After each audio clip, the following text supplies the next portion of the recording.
میری بیوی ماریا نے مجھے نفرت سے دیکھا.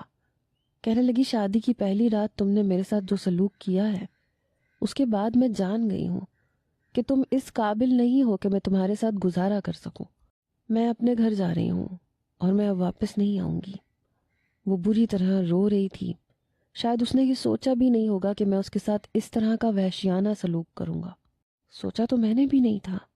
یہ سب کچھ میرے دوستوں کی بدولت ہوا تھا.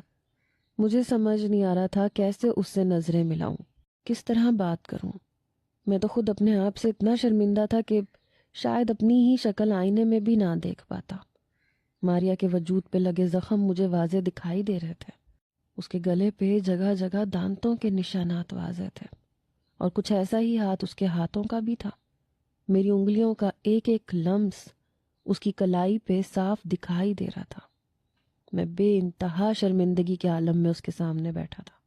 لیکن وہ تو جیسے فیصلہ کر ہی چکی تھی کہ اب اسے میرے ساتھ نہیں رہنا. شاید ساری رات وہ روتی رہی تھی، اسی وجہ سے وہ اپنے فیصلے میں اٹل نظر آ رہی تھی. میں نے بہت مشکل سے اس کی منت سماجت کی، اس سے معافیاں مانگی، اسے روکا، کیونکہ وہ کسی طرح رکنے کو راضی نہیں تھی. اور اپنی جگہ وہ ٹھیک تھی. اس کے وجود پہ جتنے زخم تھے وہ میری وجہ سے تھے. میں نے اسے خوش کرنے کے لیے اس کی ہر بات ماننے کا وعدہ کر لیا.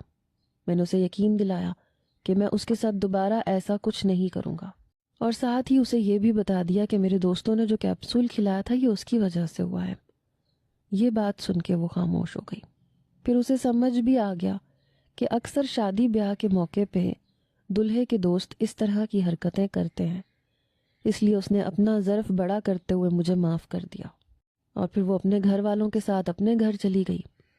اسی دن دوپہر کے وقت میرے سارے دوست چلے آئے.